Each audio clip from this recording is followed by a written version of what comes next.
Hello, everybody. This is your host, Aram Melkoumov, and you're listening to another episode of the Product Innovation Series, where every week I have guests share their stories and wisdom on how to ship a great product. Today, I'm joined with the VP of Product Management at Lynx Software, Pavan Singh. He's a recognized thought leader in the Internet of Things, held leadership roles in the IoT Solutions Group at Cisco, and he got his MBA from the Kellogg School of Management. It's a pleasure to have you on our show today. Thank you so much for being here. Thank you for having me. Cool. Well, let me jump into the first question.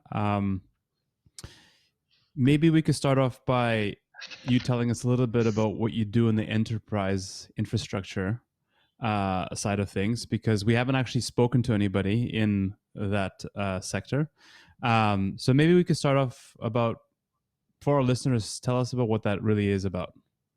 Thank you. It's so I've had roles in at Cisco and at Wind River, now at Lynx, and all of them have been focused on, as you said, around enterprise infrastructure. The two big words, but really what it means is that a lot of the things that every single business is becoming a software business. When it comes to running your systems on the factory floor, to then running your CRM, to your marketing operations, everything is done in software nowadays. And so what that means is that this software infrastructure is really critical to how these companies operate and how the profitability is managed, how the operation continuity can happen. So to me, all of the things that sit in there is I call enterprise infrastructure. And it includes everything from edge, where I've been focused on things like the factory floor or the retail store, or an automotive, or a plane, things that sit right at the end of everything, to kind of things in the cloud which run with like things like that run on Google Cloud or Microsoft Azure or AWS, where there are massive systems running, including making sure that A, they're operational, B, they're secure. And then the last part is really on top, the applications which a lot of the users see, which is a lot about making sure that this enterprise infrastructure operates, but it is also easy to use. And so I think all of these things together form enterprise infrastructure. I've been focused on what used to be called the Internet of Things, and now it's called the Edge. And it's really about how do we expect and leverage intelligence at the edge. And it started with us collecting data, and from things like windmills to sensors. But now we are moving to autonomous systems, where it's about the data, then being smart about the reaction, and then really processing a lot of data and knowing what to do. It's really interesting. Would you say, like, for an airplane, for example, like a lot of what you do on the edge is, potentially mission critical? It is, and I came up with the term mission critical edge when I joined Lynx about 2 years back, about 2.5 years back. And the idea was that at the edge, we really want to make sure that the systems are working. But then when it comes to a plane or a automotive, or a truck, you really want to. We all want to make sure that the software works and always works and keeps on working for 10, 15 years. And that's what we call the mission critical edge, where the paradigms that come from the IT domain are still applicable, but they also have to be very reliable, secure, and available. It's really interesting. I mean, I've spoken to a lot of people in product, and nobody has ever told me that they tried to build systems or infrastructure at any level which is supposed to work for 15 years. So can you tell me about, like, what kind of planning or work goes into creating an infrastructure which is supposed to last for that long? And there are two sides to it. And what's happening is if you look at for about 10 years back, this industry had an interesting paradigm, which was let's build the systems with today's best technology, and then let's not touch them for 15 years. So the idea was, hey, if the thing is operating and if I don't touch it, then it should keep on operating. The challenge that has come up now is when you think about things like machine learning and artificial intelligence algorithms that also have to run at the same mission critical edge, these technologies are evolving. We can't expect that I deploy something today and tomorrow there won't be something better. That's one. The second part is the security requirements are changing. The bad actors are getting smarter and smarter. So we have to get even smarter in defending against them. So there is, by definition, these systems now have to be touched and updated far more frequently than 15 years. So now, 10 years back, the paradigm was, I won't touch it, I won't change it, I won't patch it, it'll be fine. Now the paradigm is, well, it's got to run for 15 years, but I still have to be able to update with maybe new machine learning algorithms. I want to still be update with new security patches. I want to be able to update with new security monitoring techniques. But some parts of it, which directly affects a machine or a moving thing, that still have to run for 15 years without being affected. Very interesting. And just out of curiosity, how does I'm not specifically maybe a VP of product, but like somebody senior, how does your role in being an enterprise infrastructure really compare, and what are the similarities maybe to like a SaaS, a product manager? What are like the main differences, would you say? I think let's start with similarities. The similarities are that I think till a few generations of product back, it was okay that an enterprise infrastructure product user experience wasn't the best. Now it's no longer acceptable. Now the user experience of an enterprise infrastructure product really matters. And by user experience, I mean not just the UX where you are, or the user interface, but also APIs. The quality of APIs, how easily can you integrate it with something else? Does it comply with standards? That makes it easy for other products to be integrated with this with whatever somebody like me builds. So I think the similarity when it comes to integration of user experience and developer experience, that is the same. There's literally no difference. The difference comes in when compared to SaaS, a SaaS product manager that has a lot of room to do whatever they want to do on the application front, and the infrastructure side is being handled by their DevSecOps people. In case of us, especially, I focus a lot on the edge infrastructure, where I can't assume a full cloud infrastructure, full kind of scale up cloud infrastructure. So for me, the resources are constrained quite a bit at the edge. So then I am looking at what can I do to meet the requirements and have a similar or possibly the best user experience with limited resources. Okay. Now, going back to what you answered before about working in those 10 to 15 year kind of like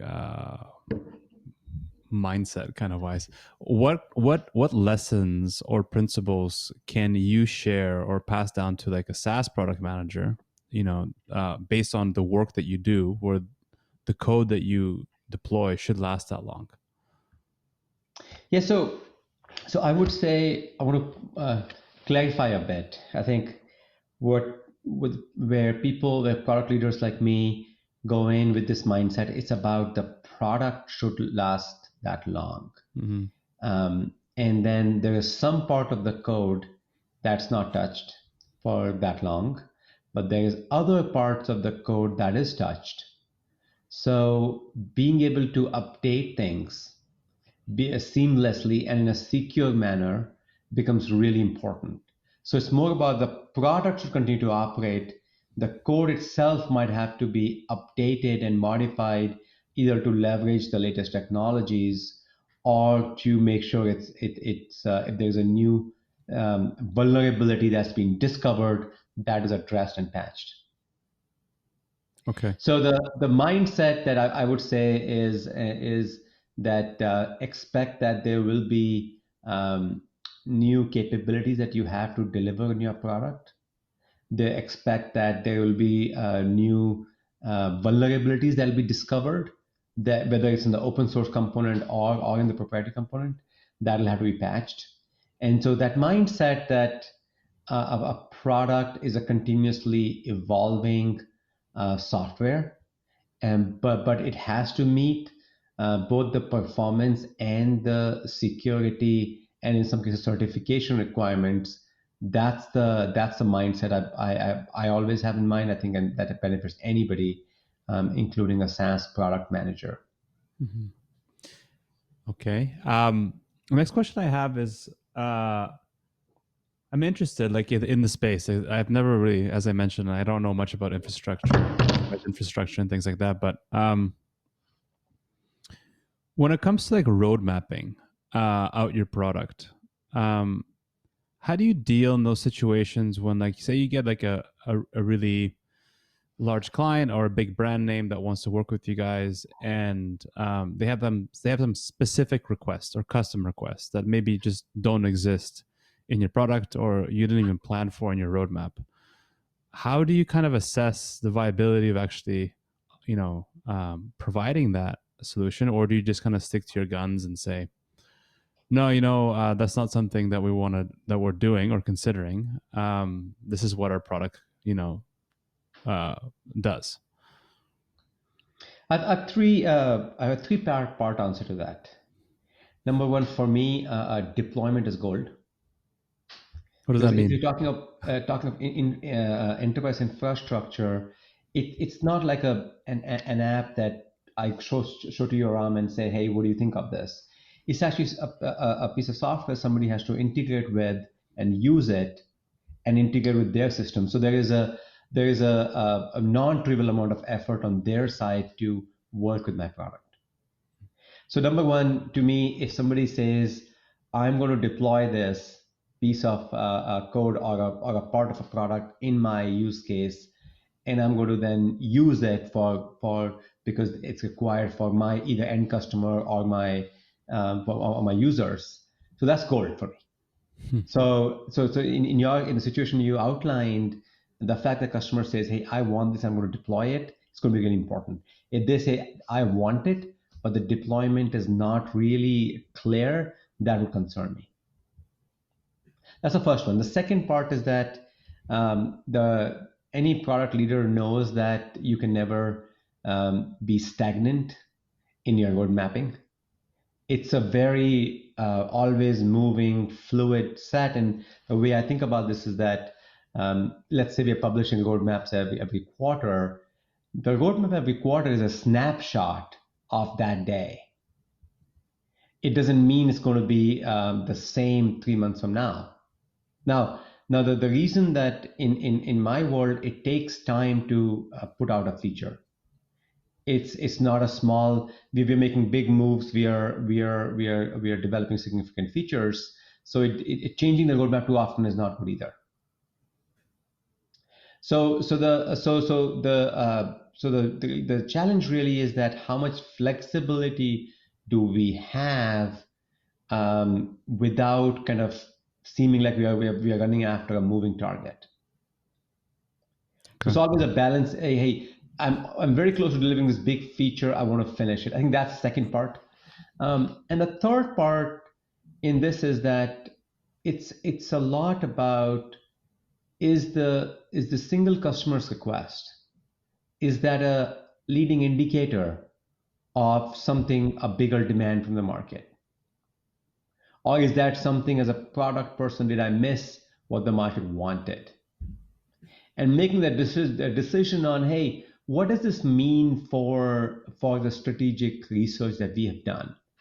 Do we have to modify that now, or does it mean that no, this is really single customer and it will never be used by anybody else? I think Mhm. those are three things that you have to keep in mind when and that situation you described happens all the time, because there are very large customers who really want to use it. Okay. And just from your experience, what are some of the bad recommendations you hear in product from others, or from your own team internally, maybe? What I've seen is the two parts that I've seen that have not helped. One is that taking your situation where a single customer asks for something, and in our world, you're implementing standards, you're taking hardware capabilities and actually leveraging them. So the challenge that happens is, if you support a certain hardware capability, let's say from the Intel or the ARM ecosystem, then we usually want to be smart about how much do we support it. Because usually what happens is some of these things take a long time to be fully supported on a piece of software like us. So we have to do more than what just the one customer is asking, but we also can't do everything, because that'll be too much of an effort. So I usually hear product recommendations which say support everything or support kind of like just a little bit, and the answer is never those extremes. So I think the answer is somewhere in the middle, so that you can, with one meeting a single customer demand, can open up a larger market for you. That's one. The second part is, I've seen teams get enamored by a customer says, "Hey, I've got the coolest idea," and it happened with a in back in my Cisco days. I won't say which customer it was, um, but we worked with them to help them with their digital transformation. So we did this big things where it was really amazing, and we did cool, great stuff. But in that time frame, we stepped outside the product offering that Cisco would provide. Hmm. So now you're able to convert them and help our key evangelist in saying, hey, this is possible. But suddenly we have done all this work that doesn't have the product profitability behind it. It's truly a one-off, because not only the requirements are very specific, it's not something the company does. And follow-up question to that, like, what would you recommend to product managers, or even like early stage startups? Maybe they're where a co-founder has to make a decision, because until you get your software product up into the point where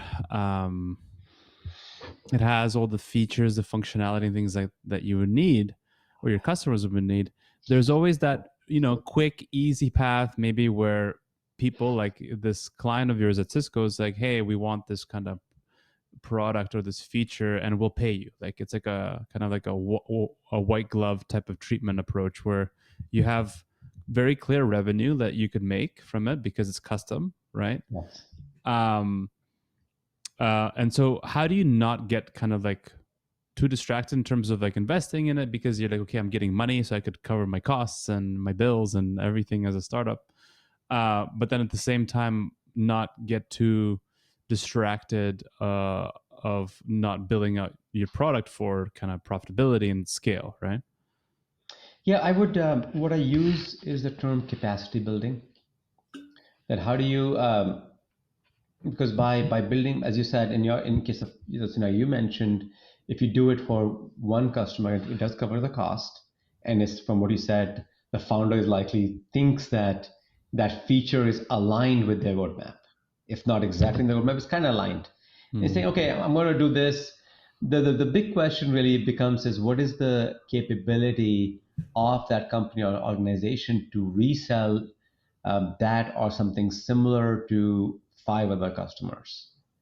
Because to me, that's capacity building. That now, if you can do it for one and sell it to five to four others, then now you have some capacity left to build additional features. And so the main thing is, how do we continue to build capacity from an engineering, from an operational perspective, build features that satisfy the current customers, bring them revenue, but then also then help really build the business. And for early stage companies, usually about proving the business case to investors and lighthouse customers, saying, "Hey, this company is real." Mhm. So by showing that, hey, I've done this. This is a good business case.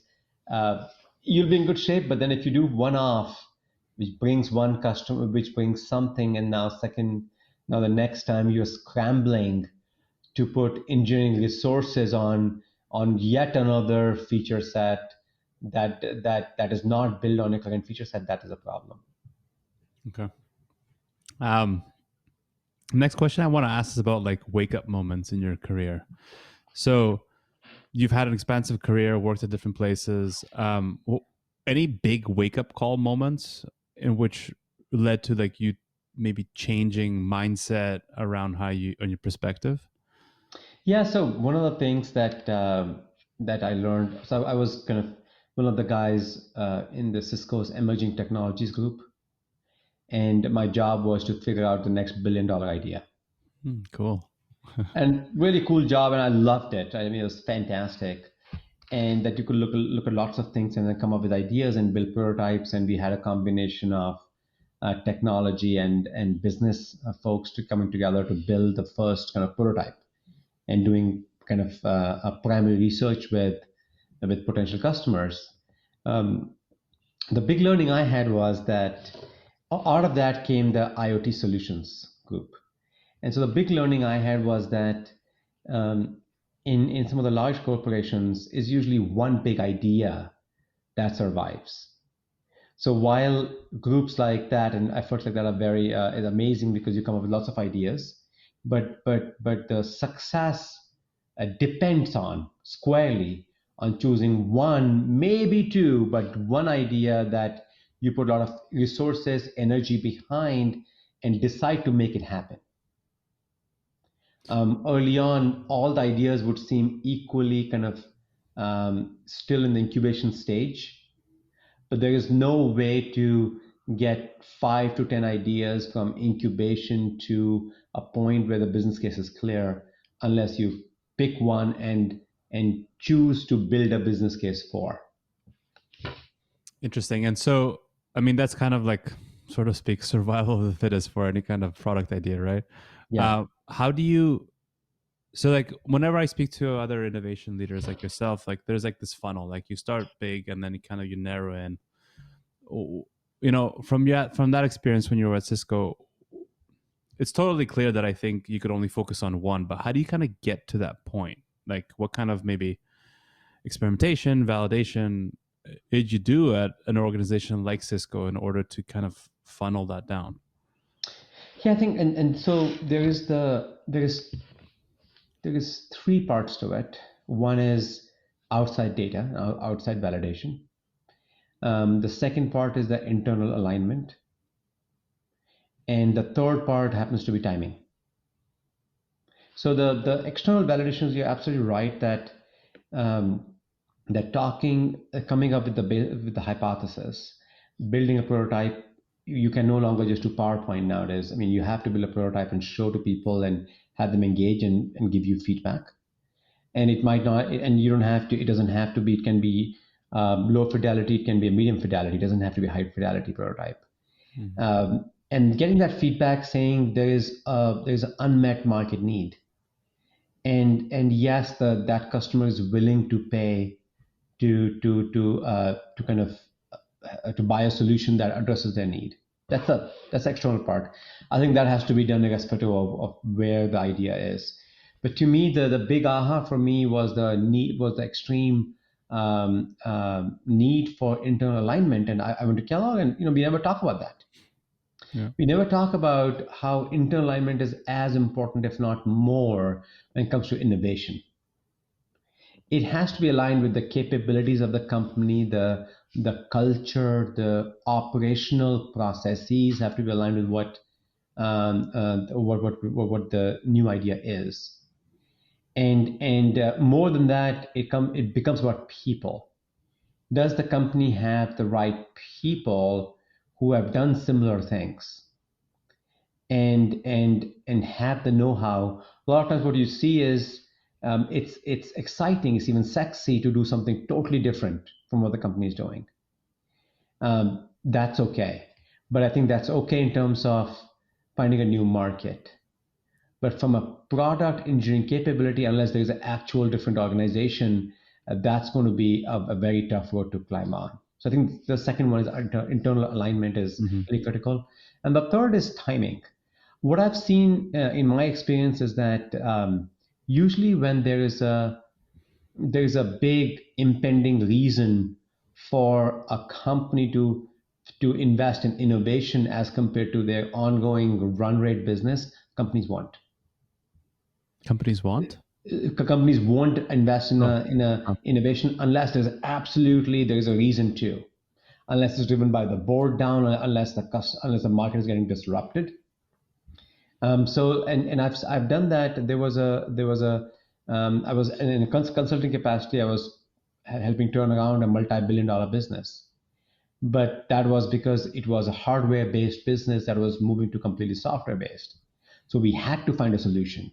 There's mhm. no other option. So the timing and the need for a huge pressure on the decision makers to figure something else out is needed. Otherwise, there's a lot of innovation that happens and sits on the shelves and is never used. Okay, awesome. Couple more questions before we jump into the fireside. Yeah. Thank you so much. W- with everything you've gone through, what is it that people never ask you as like a product leader that you wish they did more? What I wish people asked me more was what is the what is the untapped revenue pool that a product could easily address with a small amount of new capabilities, which is not being addressed today. Okay, can you expand that? So like, what would that take? So typically, what happens is that as a product person, we also have an operational role, which is about current customers, which is a lot about making sure their needs are met, and then when there's a new feature request coming in, as you were saying, can we prioritize it based on others? What as a product person, especially in my space, there is usually very interesting adjacent ideas with that customer, but maybe in a parallel organization Mm. that don't end up in the day-to-day transactional nature of delivering and supporting a product. And to me, those are the best pieces because they are not a completely new capability. They are not a completely new market. They are sitting right next to your current customers, and maybe that current customer themselves, they don't know about it because it's a different organization. So the question about, hey, what is the next organization I should be talking to? I should put the product guy in front of that can open up a completely new pool. What I have noticed is that that's usually not even a consideration. It's not even a Um, consideration. what I've noticed is that that's usually not a part of the thought Ah, process when engaging with that customer. mm-hmm. We're usually talking to our key stakeholder, the key evangelist, and they inform what the company does. But then if it is not in their purview, then it's outside. Then we don't have access to it. Mm-hmm. Okay. Last question before we jump to the quick fire ones. Um, what do you feel product directors, VPs of product, still do often these days that don't get them a great product? I think the one thing that I've seen is that there is not as much, and there's some companies that are an exception, not as much um, being in the customer setting or finding a way to being in the customer setting and just observing. Hmm. There's still we've talked a lot about that. There's still a lot of asking, what do you need, as compared to sitting with them, being with them, looking at the problems, and then running solutions by them, as compared to asking them for solutions. That's really interesting you mentioned that. I was recently just speaking to this company that's looking for product support, and the company is requesting on-site presence because it's like in the manufacturing, it's hardware stuff, and they're like, you have to be on site to see what these people do. Like, how do they touch the food? How do they process the food? And all these type of things. And they don't know the answers, right? Yeah. And that's why they're going to be coming to you to go and like, ask them the right questions, or think of the solutions. But you have to see it. You have to be present, right, with them. It's very true. Actually, not many people have mentioned that, but how do you do that in a software setting though? Like, people engage more and more these days through various software interfaces, right? Whether it's their phone or their browser. What would you do in those situations? Um, what I mean, in my world, a lot of the work happens through APIs and through integrations, Hmm. and so a lot of time sitting on a long kind of like the call with a person on the customer side who is trying to get something done or deliver a solution from there. Usually in the enterprise infrastructure space, it's us delivering to our customer who's delivering to their customer, which might be internal or external. Mhm. So usually they're in the middle and they're trying to do something, and just sitting with them on what they're doing and just working with them as a teammate usually gives us that. There is the it's not stand behind their shoulder and watch what they're doing. That doesn't work because a lot of times it's coding, it's writing to APIs, but really working with them on what they're trying to do, and just being there, and supporting them, and the support might actually be a little outside what the product is being offered, but that the insights that come out of it are amazing. Okay, awesome. Let's jump into those fireside questions. So the way it works, it's a one line question, and we're looking for like a 1 or 2 line type of response. All right. So rapid fire format. Okay. So the first question I have is, how do you ask better questions in product? Um, Keep them open-ended, Okay. and go from there. Start with open-ended, and then end with testing a hypothesis. Okay. And what have you over the years become better saying no to in your Um, work? do this. I've become good at saying, "Oh, interesting. Thank you for the input. Can you tell me more about why is this feature valuable, and what is the driver behind this feature?" Okay.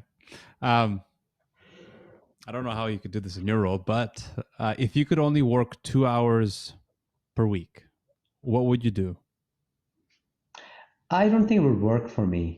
But if you're asking me what is the 2 hours that are most important for me, um, it's all about talking to customers. Okay.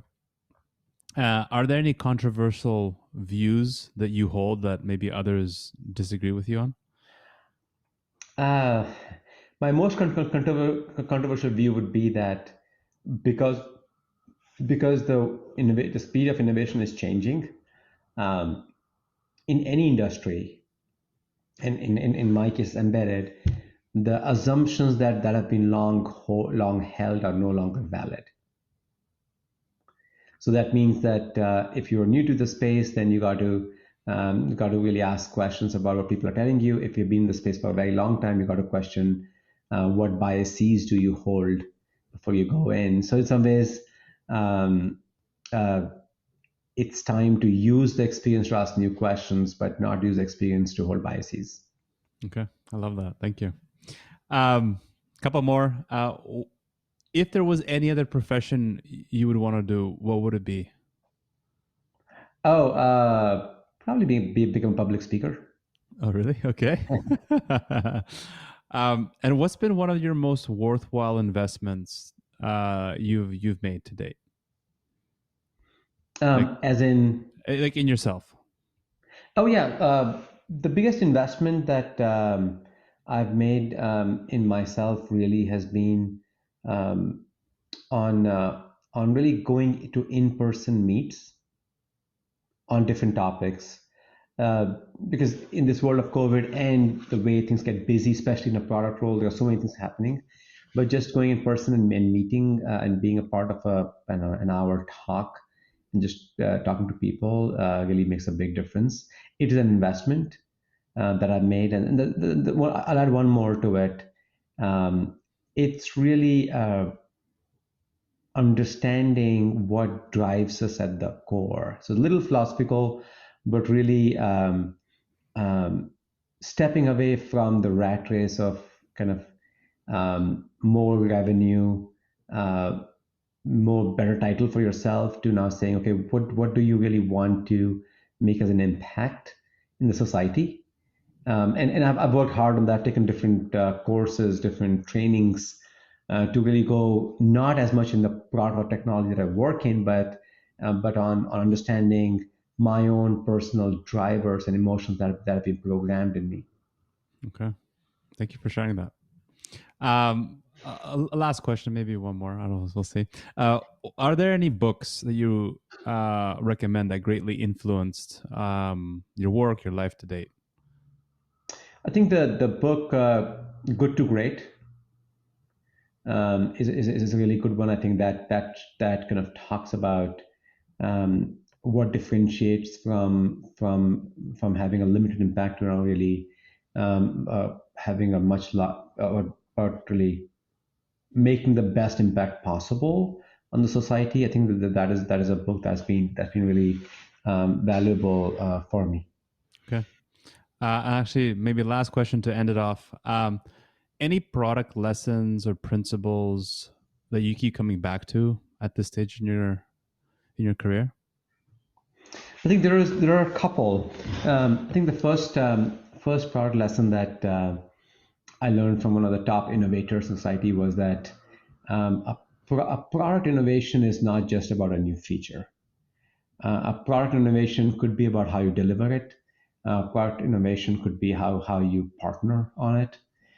So there's many types of innovations that can create an amazing customer experience.